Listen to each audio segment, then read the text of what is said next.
Welcome to the Heal the Divide Podinar series. Today, our focus is on helping clients tap into their emotional wisdom and emotions as practice. And I have been wanting to have Dan on as a guest for quite some time, ever since I heard him speak. I can't even remember to what group, like years ago. So I am happy to share Dan Newby with you today, who I'll give a proper introduction to in just a moment. So I'm Allison with Learning in Action. I'm joined with my colleague, Dana. Hi, Dana. Thanks for your support today. And we do these free podinars, and we've been doing them for like 5 years now, almost monthly. And we do them because we genuinely want to inspire, to connect, to inform all of you who do this work of helping other people learn and grow and develop. And our mission in Learning in Action is to heal the ways in which we're divided from ourselves. And with our belief that when we heal the ways in which we're divided from ourselves, we can heal what divides us. And emotions are such an integral part of all that, of us really truly understanding what's happening with us at an emotional level, can be part of what heals what divides us from ourselves and each other. So what's a podinar? It's a word we made up, cross between a podcast and a webinar, integrates the elements of an interview like a podcast, and it's interactive like a webinar might be. So what's our intention for today? We're going to talk about what emotional literacy is, how to develop it, why we should, how coaches can use emotions to help their clients go deeper, how to help clients identify what's underneath the emotion they're feeling, what it looks like to put emotions at the center of our coaching, and how to get our clients to buy in. That's kind of to the importance of emotions. We know some clients can kind of poo-poo. Why are we talking about emotions and why is that important? And with that, I'm really happy to be introducing you to our guest, Dan Newby. Dan's a champion of emotional literacy. He works with leaders, educators, and coaches worldwide. His passion is for helping emotional literacy become common sense and emotions a tool for daily use. He has authored 4 books on emotional literacy and its application to coaching. He regularly leads his course, Emotion-Centered Coaching for Coaches and People Who Support People, including leaders, therapists, educators, faith leaders, and parents. He has worked with leaders in US, Germany, Italy, El Salvador, Mexico, Slovakia, UK, Singapore, and Canada. He often combines individual and group work and is the originator of emotion-centered coaching. So thank you so much, Dan, for being here. Absolutely, my pleasure. Kind of a lot, wasn't it? Delighted. It's a lot to hear about oneself, all condensed like that. So I don't go around thinking about myself that way every day. So it's lovely to hear. Thank you. Yeah, you bet. So you have been coaching and teaching and training for a long, long time. You were with Newfield for a long, long time, teaching, coach training there. How did you come to the space of choosing emotions as a kind of focal point for your work? Yeah, well, there's 2 answers to this. The first answer is quite personal in the sense that I struggled in my late 30s and 40s enormously in life. And it was quite dark those years. And I thought, well, maybe I missed something, right? I missed a class, or I missed learning something. And so for a while, I thought, well, there was an intellectual answer. But little by little, what I recognized was it was my emotional ignorance. So I had emotions. I knew I had emotions, but I had no idea what to do with them. I didn't know how to name them. And really, they ran my life, and in ways that were not particularly beneficial. So the first part is that for me, this is really valuable work to me personally because it changed my life. But then when I moved into coaching in 1999, and later began working with Newfield, even though we were an ontological coaching school. So we acknowledged the value of emotions because of the amount of time we had and because of everything that needed to be covered in the training, is we still primarily worked with language. And we acknowledged, okay, emotions are important, but we really just scratched the surface. And so in 2012, when I left there and I moved to Spain and got married and started thinking about, well, what am I going to focus on? I realized that it was really what I loved. It was really the place that I wanted to focus. I saw how it changed my life personally, but also as a coach and as somebody who trained coaches, I could see that, wow, here was a tool that we really hadn't gone deep enough into. We really weren't leveraging as coaches. And most of us were still pretty much trained to work with language versus somatically or with emotions. And for me, emotions were it. Yeah. Well, I can imagine that one of the first ways that you might start putting emotions at the center of your coaching starts with having a language for it. Yeah, absolutely. Yeah. Right. And so that's where I can imagine emotional literacy comes in. Is that how you see it? Yeah. So actually, what I find is that people of all ages, even young children, have a tremendous amount of emotional wisdom. They know they have emotions move them. And if you give them the language, then they can name the emotion. And even with first graders, I've done this work, and I have principals who work with elementary school students in this way. And so what I find is that people, it's not that they lack any sort of wisdom, they just don't have the language. They don't know how to articulate emotions. They use the same 15 or 20 words to name their emotions repeatedly. And their whole concept of emotions for me is based on a lot of either myths or things we've learned that are not particularly helpful if we want to work with emotions in a practical way. And so this is emotional literacy. And you can imagine if you were linguistically illiterate, how that would change your life, how you couldn't read the slides, you couldn't send a text, there's so much you couldn't do if you didn't have linguistic literacy. And we put so much attention on that because we think it's so valuable.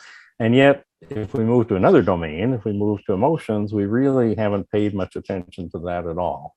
And for me, that's the missing piece, which is why I intentionally talk about emotional literacy versus emotional intelligence, because yeah, we're all emotionally intelligent, but the question is, can we access it? So you talk a lot, and that's one of the things I really got interested in your work, is you've talked a lot about the myths and misconceptions around emotions. Do you find it useful to talk with your clients about what some of those myths and misconceptions are, or do you just go straight to teaching them about emotional literacy? I would say it really depends on the client. So there are some clients that are very aware. There's some clients who come to me and they say, I know there's not positive and negative emotions. I know, they already have something. But what I find is that there are a lot of things that are helpful to presence when I begin working with a client. And, one of them is that if you can take any emotion and see that, oh, there's moments when it serves us and there's moments when it's a barrier. And so for us to label it as positive or negative or good or bad actually is not very helpful. So if we take away that assessment or that judgment about emotions and we just see emotions as the energy that moves us, then suddenly they become accessible in a new way.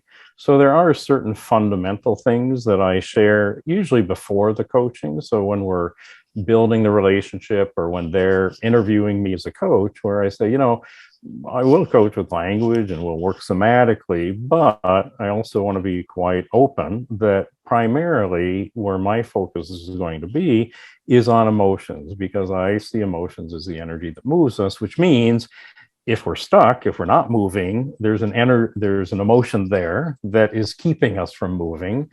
And we also have the opportunity to shift emotions. We can choose emotions. So we have latitude to navigate our emotions that most people don't realize.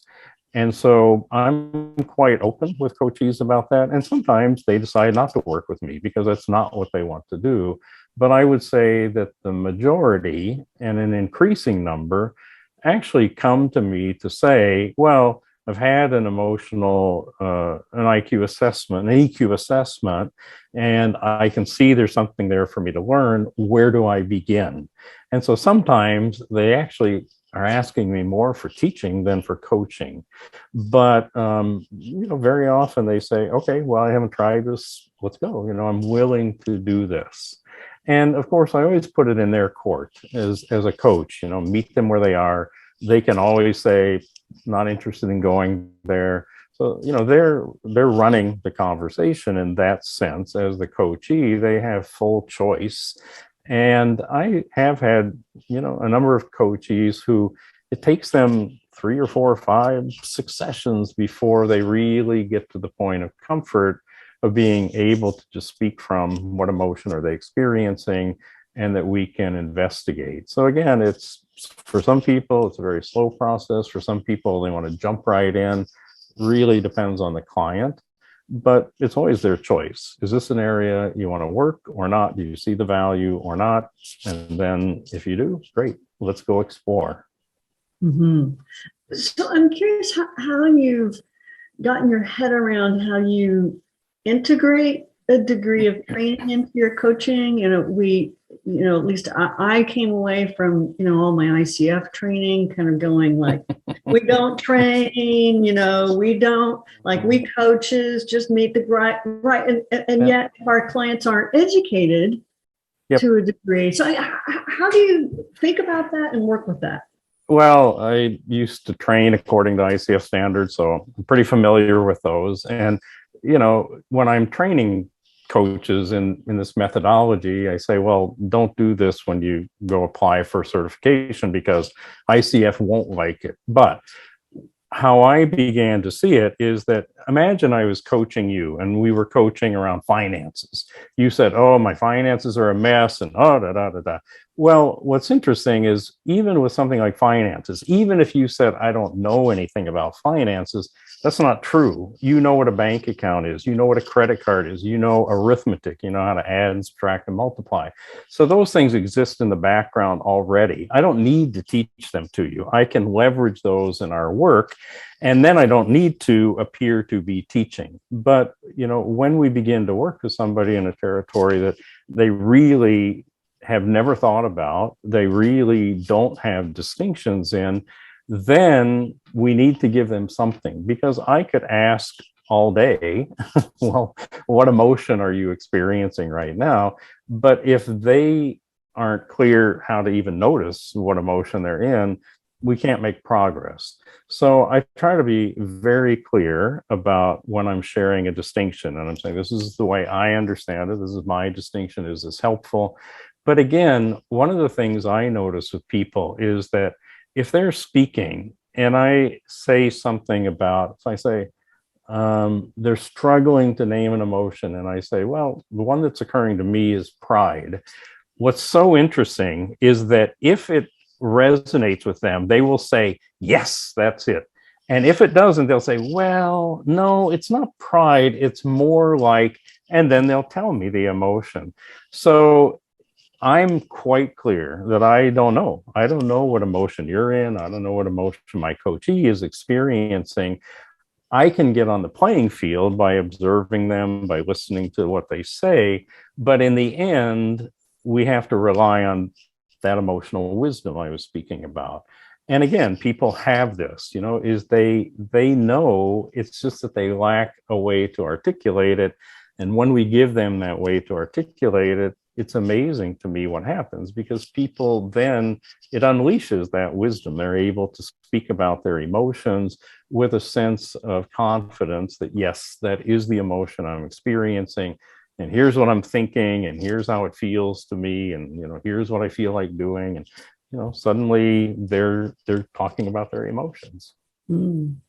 So you've started to talk about how you develop emotional literacy, and you have some really wonderful tools to support that. Will you talk more about how you know, all the ways in which you develop your clients' emotional literacy? Sure. Well, if you think about linguistic literacy, what would we do? Well, we teach people the alphabet, and then we teach them, how to sound things out and how to write. And with emotions, I think it's quite similar. What I begin with is the noticing piece, because this is something that I find most people don't have a practice of. They're very busy. They're engaged in things. They're doing things. They're not paying attention to what they're feeling. They're not paying attention to their emotions. And we've all had this experience, right? We're doing something that we really enjoy doing, or we're very engaged in gardening or painting. And then when we stop, what happens? We go, wow, I'm so hungry, or I'm so tired. Well, the tiredness or the hunger, it's not that they just suddenly appeared. It's that we noticed them. Oh, we put our attention on them, or we took our attention off something else and then they showed up.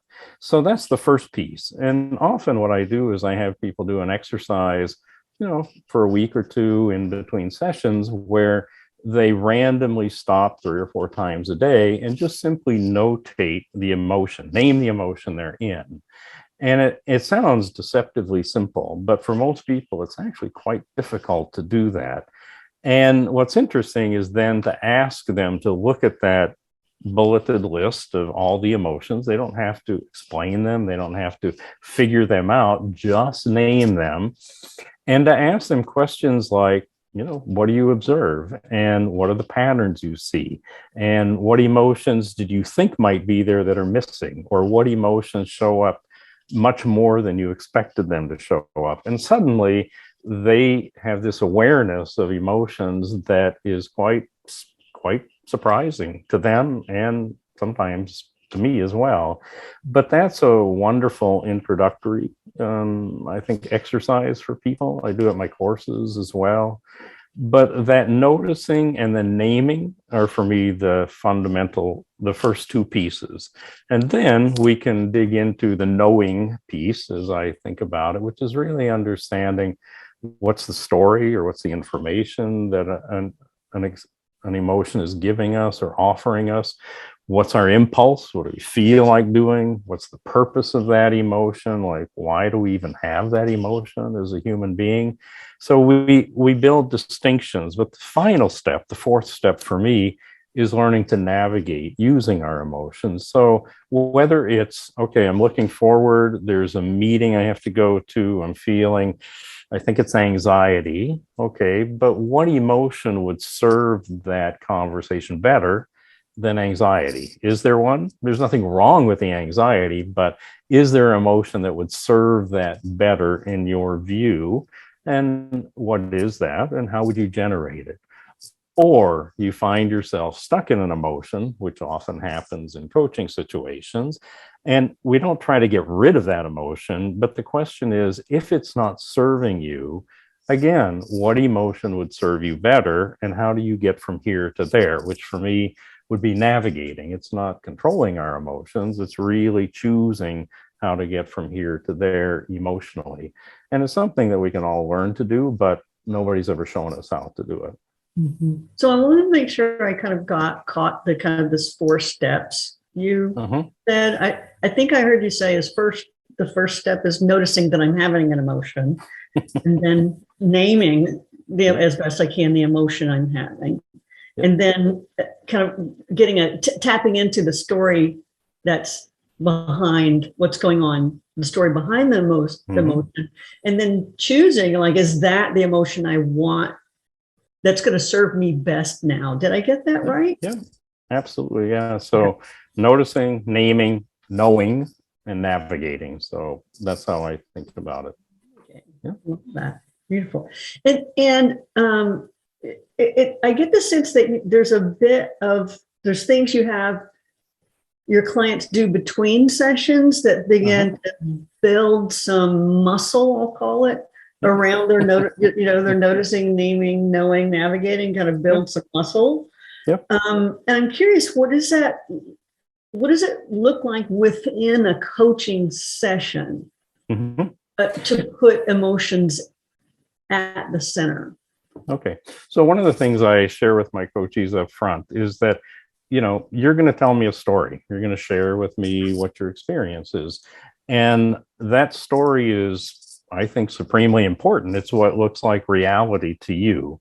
But that story it emerges from certain emotions, right? So if you're talking to me about, oh, something's very unfair. Oh, well, for me, I'm hearing resentment, because resentment equals, right, the story of unfairness. And in resentment, we have a certain impulse and it has a certain purpose. So what I share with people up front is, I don't need to hear your whole story. What I need to hear is what's the core? What's the core of your breakdown or your challenge or your dissatisfaction? And I'm going to stop you probably pretty quickly to say, let's just talk about this from an emotional perspective. Okay, you're saying things are unfair. Here's how I hear unfair is resentment. Does that resonate with you? And then instead of talking about the unfairness, we start talking about the resentment. And why does it appear unfair to them? And, what are their standards? What are their expectations, et cetera? And in the end, once they feel like they really understand why the resentment is there, then we come back to the question of, and where would you like to be, right? How would you like to feel? What would you like to be telling yourself? Because if the resentment you feel has you stuck, then okay, then it's your choice to go somewhere else. The only thing I would say is sometimes staying in an emotion is extremely helpful. Just because it's uncomfortable doesn't mean that we should want to change it as the coach, or even that our coachee should, is that sometimes we need to stay in sadness because it's telling us something really significant about a loss in our lives, something we care about. So just because an emotion is uncomfortable doesn't mean we should try to get rid of it. And this is part of the conversation I have with my coachees. Can they embrace all their emotions, the ones that are comfortable and enjoyable and the ones that are uncomfortable? Because those are all telling them something. They all have a purpose. But as soon as we start, again, segregating them between good and bad, positive and negative, and then we go for the ones that feel really good. And actually, that produces a life, in my view and in my experience, it's not particularly balanced. It doesn't give us the tools that we need when we experience those emotions that are difficult. When you have a client who, I think all of us coaches can perceive when our clients are feeling some degree of distress, but they're like really in their heads, like they're not using any emotion words and at all, and they're talking really from their head. You have a sense that there's something. Do you, and if you were to ask what they're feeling, they still wouldn't use feeling words. Do you say, I can imagine you might be feeling? I'm like, how do you get it from all these really heady, non-emotional words to an emotion? Well, the first thing is I don't use the word feeling in that way. I don't use it interchangeably with emotion, because a feeling for me is a sensation in our body. So a knot in my stomach, that's a feeling. But that is pointing to one of several possible emotions. Yeah. So I don't use the word feeling in that way. And actually, I'm quite direct. I say, so this story you're telling me, what emotion do you think lives underneath of that? What emotion do you believe is creating that story? And this is where often we get silence, right? Where they go, ooh, they really struggle. And then, sometimes they use the oldest coaching trick in the book, which is, okay, you may not know, but if you knew, what would it be? And, amazingly, that often works, is they say, well, maybe it's this or maybe it's that. But once they begin naming emotions, and I'm not beyond giving them, a list of emotions or inviting them to look at one of the books, or, it's fine, use your resources, but let's shift the conversation from what you think to what are the emotions that are underneath of that, or that are producing or co-creative with that thinking. And I find that there are techniques to do this, but just asking people how they feel is not one that I use, because I haven't found that it's very effective. This is a great time to ask a question. Dana, are there questions in the chat box we want to go straight to? Yeah, sure. So Brian Brannigan had a question a few minutes ago that said, you can coach a person how to choose an emotion. He said he would love to learn how to do that and kind of talk about that a little bit more. Yeah, and I love that, and Abby later pushed back and said, I don't think we can choose emotions. So I thank you, Abby, for that pushback. I love that. Yeah. Yeah. Well, one of the things I share with my coachees is that, there are models that say, well, there are 6 core emotions or 8 core emotions. And, those models are designed to help people become familiar with emotions. The way I think about it is actually there's more than 200. They're all unique, right? Every single one. So that anger, irritation, annoyance, frustration, those are unique emotions. They're not just variations on a theme. And so that's the first thing is I work with people to say, what if you had a palette of emotions? What if you had, 200 to choose from or more? And so then that gets them actually really curious, like, well, what are those 200? Well, again, you can give them a list or they can go find a list. There's lots of possibilities. But again, this is where the emotional wisdom for me comes in is once they pick one, once they say, well, I'll tell you what, the emotion I'd love to feel is joy. Okay. For me, that's the step. They don't have to know how to get there. They have to know where do they want to end up. And for you and me, it would be like, when you think about going on vacation, you don't figure out how you're going to get there first. You figure out where do you want to go on vacation. You figure out, oh, I want to go to Greece. And then you back up and you say, and how would I get there from here? And then you plan your trip. And this is exactly the way I suggest to people working with emotions, which is, okay, well, let's decide where you want to get to. You don't have to know how to get there. That's what we're going to do together. But pick one that says, that would give me energy to move through or move beyond where I am today. And I think, okay. And so the thing about it is when they pick the emotion that they want to be in, they're committed to it. It's not about me picking it. And I don't know what would give them juice or energize them. I don't know. But when they pick it, they see some logic in that. They see some reason why that emotion is attractive to them. And that energy, I find it's indispensable because then they will engage in practices because it's where they want to go. And for me, that's gold. Yeah. So I think what I'm hearing you say, what I was getting a sense of from the field that we're in right now is it's like, we can't just choose our emotions. But I think what I'm hearing you say is that, oh, I want to feel happy. I feel happy now. But it's more like it's a goal. It's like, just like with any work we're doing with a coach, I'm here with a client, I'm here and I want to be there. You're just using the there as an emotion.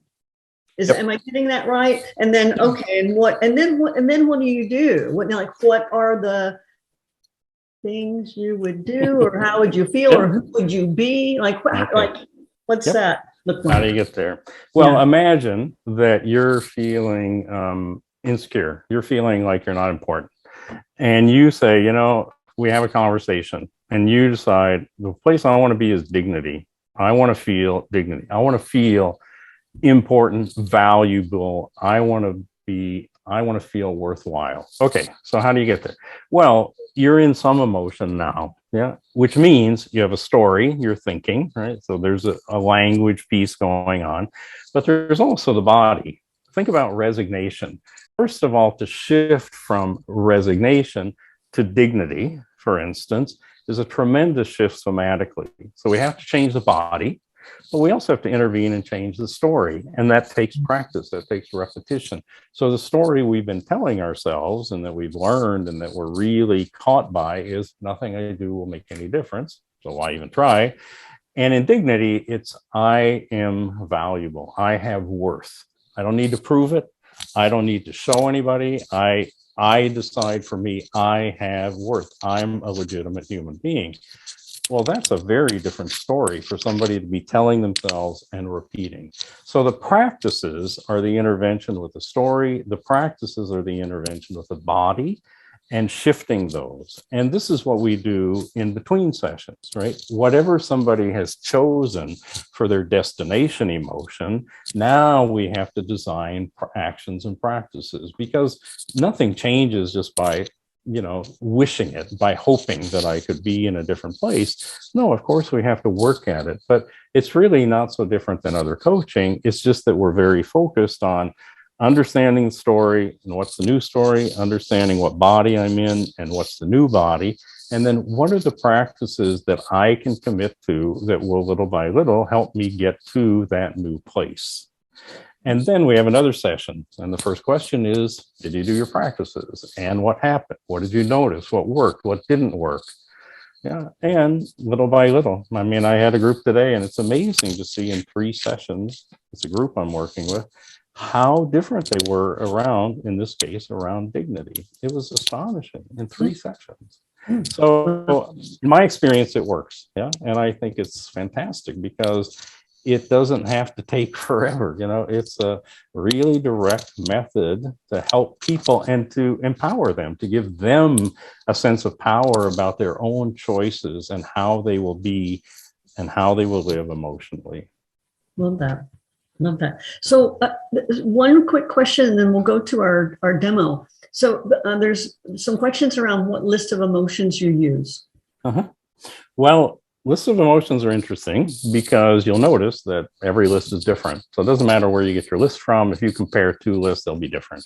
And what that tells me is that whoever composed those lists had different criteria. So I have my criteria: story, impulse, purpose. And if it meets those criteria, then it's on my list of emotions.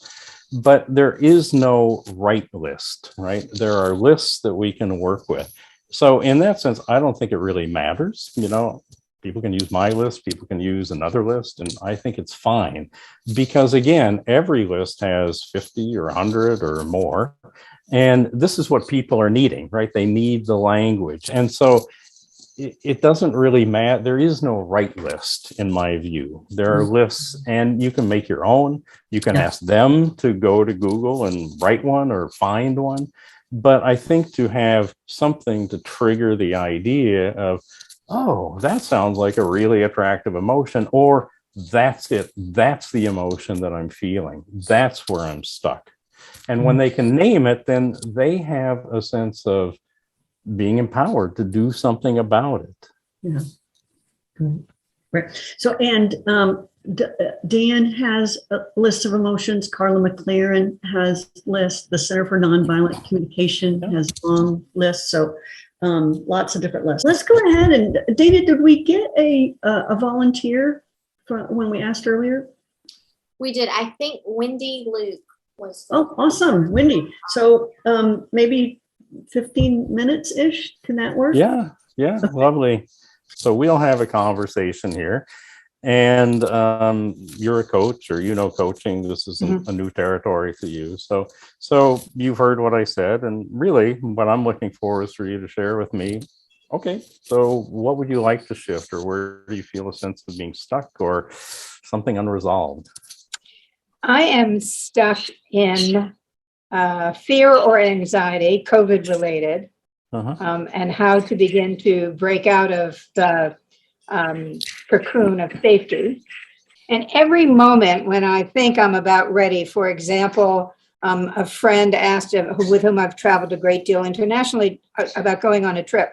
And I was thinking, oh, well, maybe I can. And then I got an email from a friend who was just in London and got COVID in London. And that puts me back. And I don't even know. And normally I'm a risk taker. This is not an area. And I don't know what to do with it, or how to be in it in peace, whatever it is. Yeah, lovely. So for me, the first place I would start with you is to ask, well, you said fear or anxiety. It's a one way of quieting the bird. Yeah, well, beautiful. Yeah. So for me, these are a little bit different. So fear would be something that I think might hurt me, but I can name it, like fear of getting hit by a bus or getting COVID. And anxiety more has to do with being vigilant, is that I think there might be danger, but I'm not sure what it might be. So do either of those resonate, or do you think it's something else? Well, I've thought that I've seesawed maybe between the two. One is, fear of COVID. Okay. But the other is that there's an anxiety about it. So even when I went to an event this week, I was one of, maybe there were 150 people there. I was one of 15 or so that actually wore a mask. So that kind of thing. Okay. And so where you pretty well named it, right? It's keeping me from going out. This is not something I like. There's a cost to it for me. So the question would be, where would you like to be in terms of this? What emotion, if you could just name an emotion, would you like to enter this situation with? I think that one of my aspirations might be that whatever decision I've made is to have a level of comfort with it. Okay. So staying in isolation with comfort would be fine, or going out with comfort would be fine, or some adaptation of that, because being in discomfort doesn't feel good. Right. Got it. So what emotions produce comfort for you? Emotion. Oh. I should go get your book and look at the list of emotions. Well, let's just explore here together. What do you imagine when you think about comfort?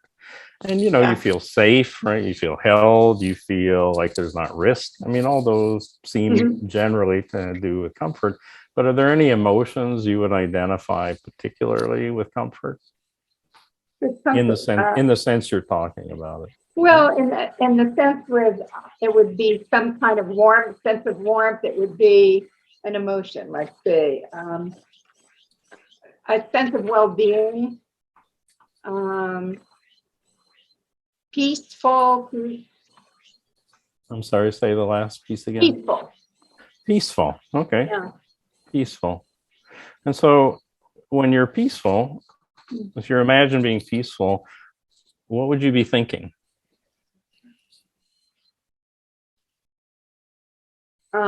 And for this particular thing, it would be the sense of being able to move around in safety. Okay. And also, one of the nice things about that is the sense of, Zoom is a lovely thing, and yet it's even more meaningful when it's three-dimensional. So that sense of real connection is also something that's part of it. Okay. So that's something that's spurring this desire to go out there. Okay. So when you think about being peaceful, right, what does your body feel like? What are your impulses? How do you move? Well, when I'm peaceful, my mind is quiet. Okay. So there are fewer stories or tapes, so to speak, in my head. There's a real ability to focus. Focus on a flower, focus. I'm just looking out my window, and I'm in Washington, D.C., and I look up to the National Cathedral. So there are clouds and trees and birds flying, that kind of thing. So, and when I'm peaceful, it's a sense of connectedness with whatever. So it could be the National Cathedral, it could be a person, it could be my bird if she would stop this racket.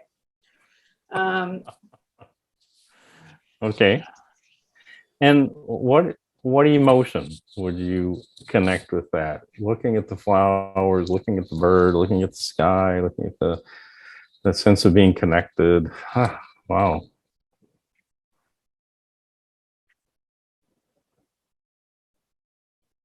Well, there's an emotion. Part of that emotion is joy.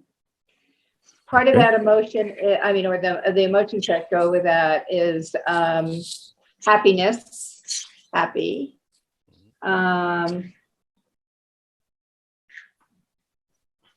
is fulfillment an emotion, or is fulfillment an act? I think of fulfillment as an assessment, like I'm assessing Okay. being full, or I'm assessing I have enough. Hmm. Yeah. So let me share some ideas about emotions, Please. because there are certain emotions that give us that sense of peace. So one is acceptance. Yeah, is that okay? It is as it is. Life is as it is. So I go out there, things may happen, and that's life. That's how it works. Hmm. But another one, sometimes for people, is the emotion. I think of it as an emotion, which is faith, which is, well, I can't give you evidence that I won't get ill, but I believe I'll be fine, right? I choose to believe I'll be fine. Mhm. So that sense of putting, a lot of times people, of course, relate this to a higher power, or, to something outside of ourselves, something bigger than ourselves. But faith for me is an emotion, is that choice that, well, I can't prove it, I can't show you evidence, but I choose to believe that I'll be fine, that it'll be okay, whatever happens. And sometimes trust, because trust for me is related to not taking excessive risk. I know there's risk, but I trust that I'll be fine, or I trust that my, vaccinations will keep me well, or I trust my mask, or I trust that, if I do get COVID, that I'm, healthy enough, I'll recover, or that there will be, care for me. So I'm just wondering, do any of those connect with you in any way? Well, the faith does not. And by the way, one thing I didn't say is that because of my lungs, which are quite compromised, I'm in a very high risk category. Okay. So I'm fully boosted and so forth, which is one of the reasons why. So when I think about faith, because I have friends who just believe that they will be fine, I believe that I've put myself in every advantage because of vaccines and boosters, and yet I'm still in really high risk. So, okay, perfect. So the faith part doesn't. And trust is really, you're raising a question, which is there a way that I can, in my compromised state, get to from holding back to being willing to be more open, more risk-taking? Yeah. Okay. Okay. So tell me about the emotion of prudence. What do you think about prudence? I've never thought of myself in that word. That is not one of my aspirations. Is to be prudent. It is not. Okay. And the older I get, the more playful I'd rather be. So forget prudent. Okay. Okay. So it sounds like that for you, what I'm hearing is that you really want to go out there, you really want to be connected with people, and that actually you're pretty adventurous. Is this? I wasn't pre-COVID, absolutely. Okay. So it sounds like what you're really missing, maybe, is a sense of adventurousness, being connected with that emotion. That resonates. Okay. And for me, at least, the way I think about adventurousness is I'm going to go out and do things, and I know that it may be uncomfortable. I know that, it's not all going to be great. It's not all going to be good, but I'm going to see things and discover things I never would see or discover if I didn't go out there. Right. Yeah. So that sounds to you familiar? Yes, that accounts. Yeah. Okay. But so go ahead. So my question is, given this push-pull, and there's such a strong pull about protection, being protected, how do I add even a teeny step of adventure? Because something too radical, I think I don't know that I'm willing to let go. Well, I think this is the question. What would a practice be that would allow you to reconnect with that adventurousness, which you said you've had a lot of pre-COVID? So what's one specific thing? So here's something I've already set up for later this month. Okay. I will be going for the first time to a movie theater, to the early show, because I understand the theater is empty. So, or mainly empty. So I've actually made a commitment to do that. This is a really, this is a big step forward. Yeah. So that's my adventure. plan. Okay, well, in this context, that's adventurous, right? You're going out, you're doing something new. And I know you don't like the word prudent, but I would say that wearing a mask when you go out and do that, which it sounds Yes. like you did before, actually demonstrates prudence, right? You're not throwing caution to the wind. You're saying, no, I'm going to go out and I'm going to experience life again, and I'm going to take care of myself in that. Mhm. So what about a combination of those? If you thought about, if I could create a path where I'm going to keep building this sense of adventure, and I'm also going to include prudence to the degree that it helps keep me safe, might that be a path? I'm willing to expand. So I have been, by the way, I was someone who used to go to theater or concert or ballet 4 or 5 nights a week. Okay. And I've gone to none since. Okay. This is radical from having all these, whatever. So someone asked if I would please go to theater, and I've actually asked how many people are showing up. And the theater, which is arena stage, is pretty big and only 50%. So I'm going to say yes, which I would not have done. So and I love the word adventure and to view it that way. And I certainly have a lot of N95 masks. So, and might there even be other ways? And for the sake of time, I'll just make this suggestion. But, for instance, even seeing theater outdoors where, that's a different environment that would maybe be safer for you with a mask, et cetera. So you're still bringing the prudence piece, but you're now extending yourself more into the adventure, which again, 4 or 5 nights a week, that's enormous. To not have that in your life. Wow. Well, of course, how could you not miss that? Okay. So if you tap back into that energy of adventurousness, I don't know. What do you think? It definitely has an appeal. Okay. And I definitely will make a commitment to do it and think of small ways and not 5 nights a week. Okay. But yes, this is in fact very helpful because I've really been stuck and not liking being stuck. So thank you very much. Okay. Well, you're very welcome. You'll get my email address. Feel free to write me if you want a follow-up conversation or if you have anything to report. I'd love to hear. So thank you very much, Dan. Thank you. Well, let's go back to Allison. So thank you so much. Wendy. Yeah. So Wendy, how was that for you? Life enhancing. I mean, definitely. I've never volunteered to be, on display.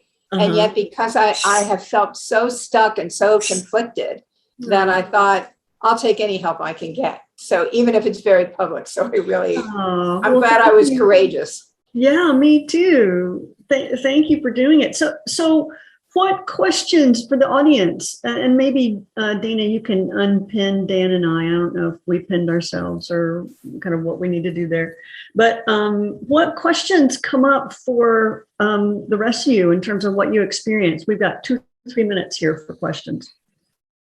By the way, I can say something that was really helpful and might help everyone else. Please. And that is that Dan suggested some words that I didn't resonate with, and he suggested some words that I did.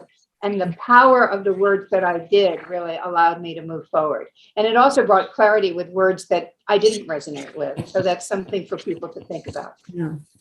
Yeah. Thank you, Wendy. I did, Richard, I see your hand. I just remember a question that went to the chat box, which is, Dan, if you could kind of briefly answer, what about, you've got a client, they're in a workplace, they're experiencing emotions, and they've got to go back and work the rest of the day functionally.